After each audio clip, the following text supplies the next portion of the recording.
नमस्कार दोस्तों, कैसे हैं आप सब। उम्मीद करते हैं कि आप लोग अपनी पढ़ाई बहुत अच्छे से कर रहे होंगे। दोस्तों, आज का टॉपिक है कि ईएमआरएस पीजीटी का जो मेंस होने वाला है उसके लिए क्या सोर्स फॉलो किया जाए। आज हम सारे सब्जेक्ट के का डिस्कशन करेंगे, तो ये वीडियो बहुत इंपॉर्टेंट होने वाली है। प्लीज़ आप लोग वीडियो को लाइक करिएगा, सब्सक्राइब करिए और इसको शेयर भी करिएगा। तो दोस्तों, जैसा कि कई सारे स्टूडेंट्स का मेरे पास मैसेज आया कि सर ईएमआरएस का जो पीजीटी मेंस है उसके लिए क्या क्या सोर्स हम लोग फॉलो कर सकते हैं, राइट। तो दोस्तों, एक बात होता है कि ईएमआरएस का रिजल्ट जनवरी के लास्ट डे पर आ गया था और अभी हम सारे स्टूडेंट्स को ये उम्मीद है कि कब हमारा मेंस होगा। ठीक है दोस्तों, मैं एक आपको अगर ये बात बताऊं कि मेंस की जो डेट है, अगर हम मेंस के डेट की बात करें तो मेंस की डेट अभी मान के चलिए कि 15 अप्रैल के बाद ही आपका मेंस होगा। मैं ये कैसे बोल पा रहा हूँ, क्योंकि आज ही के दिन सीबीएसई ने ये क्लियर किया है कि जो ट्वेल्थ का जो एग्ज़ाम होगा वो आपका 10 अप्रैल तक चलेगा। ठीक है, तो चूँकि सीबीएसई 10 अप्रैल तक कराएगी तो इतना मान लीजिए कि अब आपका जो मेंस है वो 10 अप्रैल के बाद ही होगा। ठीक है, तो ऐसा आप मान सकते हो कि अभी आपके पास अप्रॉक्स 2 महीने का समय है। कितने महीने का समय है? 2 महीने का आपके पास समय है। इन 60 दिनों में पीजीटी की तैयारी करना कोई ईजी काम नहीं है। ठीक है ना।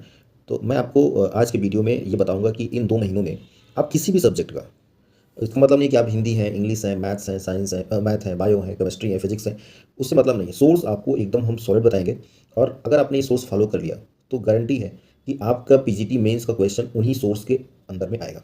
ठीक है दोस्तों, मैं आपको बताऊं तो जैसा कि आप देख रहे होंगे कि इसमें यूट्यूब पर, ऐप्स पर हज़ारों लाखों टीचर्स आकर के एक ही बात कह रहे हैं कि मेरा कोर्स ले लो, मेरा कोर्स ले लो, मेरा कोर्स ले लो।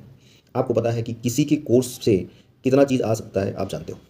अगर आपने किसी का कोर्स परचेज कर लिया, ध्यान समझिएगा, अगर आपने किसी का कोर्स परचेज कर लिया तो आप उसी टीचर के इर्द गिर्द अपने 2 महीने खराब कर दोगे।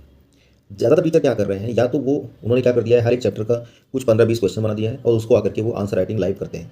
दोस्तों, इससे आपको कोई फ़ायदा नहीं होने वाला है। जब तक कि आप खुद क्वेश्चन अपने सामने रखिए, उसके बारे में एनालिसिस करिए, उसको याद करिए, समझिए, तभी आप आंसर को अच्छे से डिज़ाइन कर पाएंगे, राइट। तो मेरा ये आपसे सलाह है कि आप किसी कोर्स के चक्कर में ना पड़ के पहले आप अपने कोर एरिया को मजबूत करिए।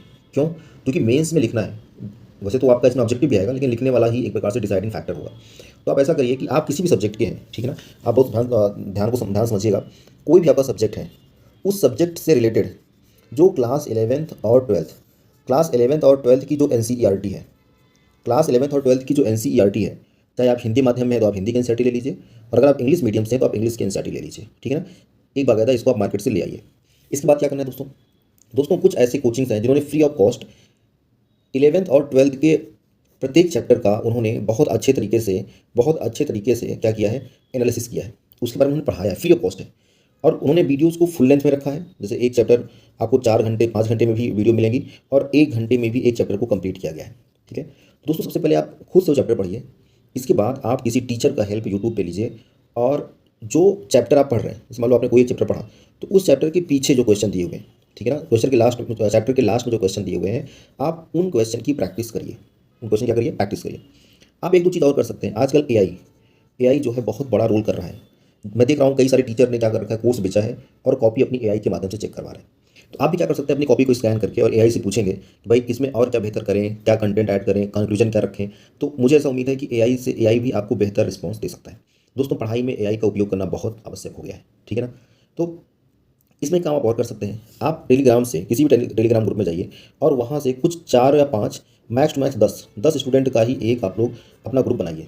ठीक है ना, 10 स्टूडेंट का एक ग्रुप बना लीजिए और उन्हीं स्टूडेंट को रखिए जो डेली टास्क को कंप्लीट कर रहे हो, जो रिस्पॉन्स कर रहे हो, और उनके माध्यम से आप अपनी पढ़ाई को एक दूसरे की कॉपी भी चेक कर सकते हैं। इसी बहाने थोड़ा कंपटीशन भी आपको देखने को मिलेगा और आप एक दूसरे को प्रोत्साहित भी कर सकते हैं। ठीक है ना दोस्तों, मैं अगर इनको कंक्लूड करूँ तो मैं आपको इतना कहना चाहूँगा कि ईएमआरएस का जो सोर्स है, ठीक है ना, ईएमआरएस का जो सोर्स है वो बहुत लिमिटेड रखिए। 20 किताबों कोचिंग्स के पीछे मत भागिए। 2 महीने का समय है। जिस भी सब्जेक्ट से आप पीजीटी की तैयारी कर रहे हो, आप उस सब्जेक्ट की एनसीईआरटी ले आओ। उस एनसीईआरटी को पहले खुद पढ़ो चैप्टर को। उसके बाद आप यूट्यूब पे जाकर किसी टीचर्स का जो है बढ़िया सा लेक्चर कंप्लीट करो और वहाँ से करने के बाद जो एनसीईआरटी के पीछे क्वेश्चन दिए हुए चैप्टर के पीछे, उस क्वेश्चन को आप बाकायदा लिखो। चैट जीपीटी या अदर जो एआई माध्यम है उस पर आप उसको पोस्ट करो और वहाँ से आप आंसर निकाल सकते हो। ठीक है दोस्तों, आज की क्लास में हमने आपको ये बताया कि ईएमआरएस पीजीटी मेंस का सोर्स क्या होना चाहिए। अगली क्लास में हम ये बताएंगे कि ईएमआरएस मेंस का आंसर कैसे लिखते हैं, उसको स्ट्रक्चर को कैसे बनाते हैं। तो मैं आपको इसमें भी हेल्प करूँगा। बस आपसे एक ही निवेदन है कि अगर आपने वीडियो लास्ट तक देख लिया है तो इस वीडियो को आप ज़रूर शेयर करिए, सब्सक्राइब करिए और अपने कमेंट में आप अपने क्वेश्चन पूछ सकते हैं। Thank you.